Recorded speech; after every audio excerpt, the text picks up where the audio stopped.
So today we're going to talk about 3 things you can do to increase your odds of making the team, meaning you're trying out for a basketball team, okay?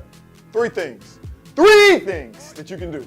The first thing you can do is more on the preparation side of things, and that is make sure you come in shape, okay? Make sure you're already ready to run. Make sure you're ready to get up and down the court. You're not gassing when you get there.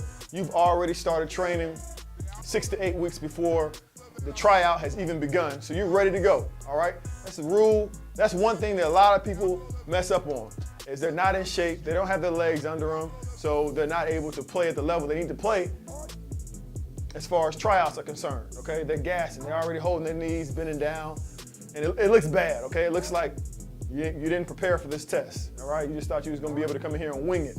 And typically when you're trying out, depending upon where you're trying out, if you're trying out in college, typically it's against other players that are already on the team, right? They're just working you out to see how you're gonna be doing. And they're already in shape, so you look bad yourself. But in high school, a lot of other players are on the same page that you're on, and they're not in shape. So by you being in shape, you make yourself look a lot better than everybody else because you're not tired, you're ready to go, okay? So the first thing is making sure you're in shape and you're ready to play. Multiple games back to back to back to back. Number 2, what you need to do is this. I'm gonna tell you a secret. Every coach loves a positive player. I'll say that again in case you missed it. And every coach loves a positive, upbeat, enthusiastic player. That when things get down, they're not around here with the head down. They miss a shot, oh, my life sucks. No one wants that. You want a positive, upbeat person. They miss a shot, they're upbeat. They make a shot, they're upbeat. If they're not even playing in the game, they're upbeat. They rally the troops. They get everybody on the bench hype, crunk, turn up. Everybody's happy because this person's around, right? They're the firecracker regardless if they're playing or not, right? Every coach wants someone like that, okay? So when you're trying out for a team, you make sure you're that guy or that girl. Make sure that you're always positive, whether you make a shot or miss a shot. Whether someone else makes a shot. Good shot, man. What's up? Good job, man. I see you. Good pass. Congratulating people. All right? Along with that, just communicating in general. You're passing the ball. Hey, what's your name? Ted? I pass the ball. Ted. Boom. Right? I'm passing the ball as I throw the ball to him, as I pass the ball to him. Sarah. Billy. Jonathan. Bill. Right? You throwing the ball and you're meeting the ball when you're actually talking to them as well, right? You're communicating. Everybody loves someone to communicate. So communicate. Be enthusiastic. Lift people up. Don't be walking around with your head down because you missed a shot, because you missed a task. Pick yourself up and keep moving, all right? So number 2, make sure you communicate and communicate enthusiastically and positively when you're out there, no matter what. Whether you're communicating where the ball is going to go, whether you're communicating how the defense, what offense, what defense we're in, all that stuff. Communicate, building people up. There's no person in the world that doesn't want to be around positive people. All right, especially coaches, because coaches go through ups and downs and wins and losses. And when you're going through those losses, anybody can be walking around with their head down, tail between their legs, being pitiful, right? Being sad at the world, oh, my life, me. Nobody don't want to be around nobody like that. You want somebody that's going to be positive, enthusiastic, is going to bring it every day.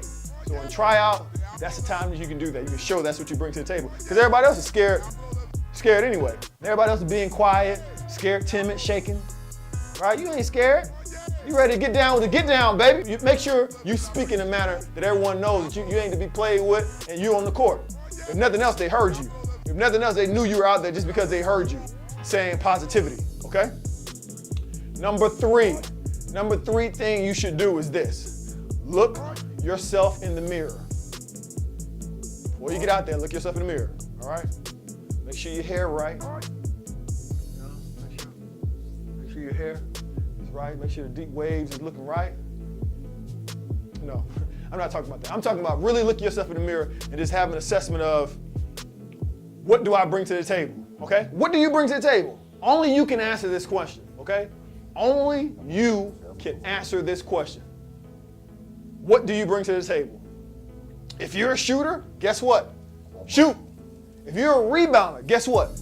Rebound. If you are off the dribble, boom, boom, right? Do that. Don't get yourself in a bind where you're trying to appease the coach and you think this is what he'll like. Oh, I know he's looking for thrpoint shooters, so even though I can't shoot a freaking lick, I'm gonna go out there and shoot. Don't do that. You gotta be honest with yourself, all right? Like I said, check it out. Me, I'm a guy that if you get me in the lane, in the paint area, I can operate a little bit, right? Either I'm gonna get fouled or I can get a bucket, right? I can set somebody else up. If you give me the ball outside, it looks a little bit different. Inside, I'm about a 50, 60%. I can make some things happen for you. I'm that guy. I can do that for you. You bring me behind the three-point line, you're looking at my 50% has just dropped down to like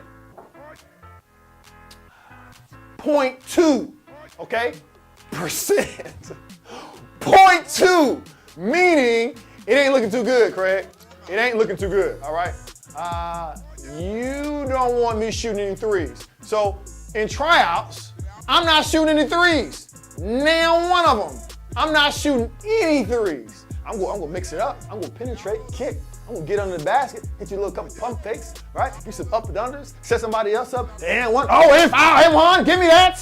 I'm gonna give you a bunch of those, right? Free throws, things like that. You gotta know, you gotta look yourself in the mirror and say, what is my game? I'm sticking to this. All right, let me give you an example. You have any kids? Some of you have kids, some of you don't have kids. Some of you wanna have kids, okay? Here's the thing. Take only shots that are gonna feed your kids. Make sense? Take only shots that are gonna feed your kid. Meaning, if you make a bucket, that means your kid gets to eat that night. If you don't make a bucket, that means he doesn't get to eat or she doesn't get to eat. That'll change the kind of shots that you take.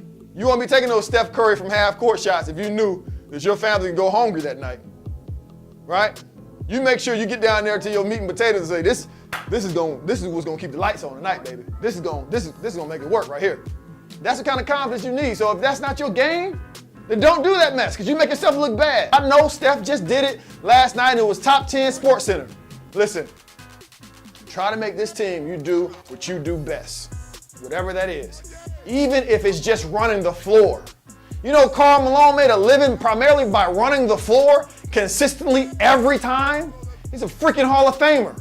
And what he's best for, not only his physique and his ability to be durable and to complete plays, but primarily the Joker just ran the floor on a regular basis. So don't feel like that just running the floor is something, oh, that's small, that's no big deal. It's a big deal.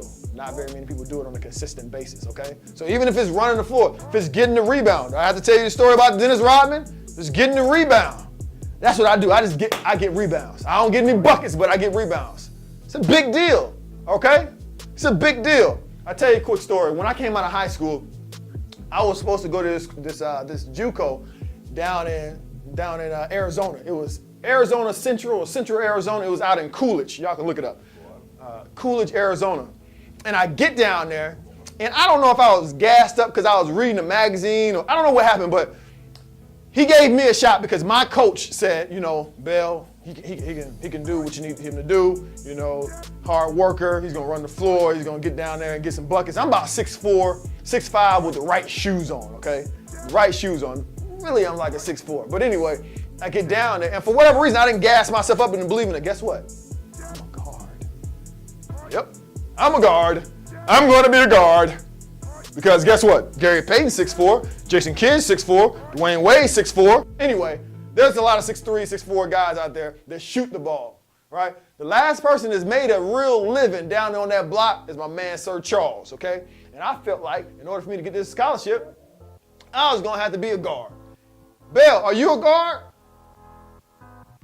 Bell, can you shoot like a guard?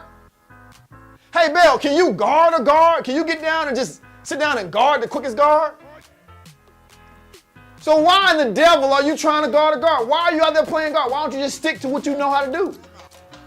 That's a good question, Billy. It's a freaking good question. I should have asked me that before I took my behind down to Arizona, because I went out there doing my best impersonation of being somebody that I wasn't. And guess what? I didn't get that scholarship. That tryout, they put me on the next thing smoking back to my home state so fast. I ain't even get a chance to take off my practice jersey. They're like, all right, get your that quick, right? Because I didn't look in the mirror and say, Bell, this is what you bring to the table. This is what you bring to the table. Don't worry about what Jason Kidd did. Don't worry about all that. What do you bring to the table? You're a bruiser down low, right? You make people pay physically down low, right? You get the and one buckets down low, right? You play on the block, right? That's what you do. You not that. If that person wants that, they can get that from somebody else. That's not what you do, okay? When it comes to tryout time, you do what you do. Don't go out there fronting for everybody else about what you think they want, or you be on the next thing smoking back to your house with this sad and pitiful story of how you coulda, woulda, shoulda made the team. Hope y'all got something out of that. If you like this video, let me know. Put something in the comments below. Continue to keep sending me emails on scenarios. We're gonna get to questions a little bit later. But hope you like this video, man. If you have any questions, let me know in my email, and we'll get back to you. Hoop Loudy.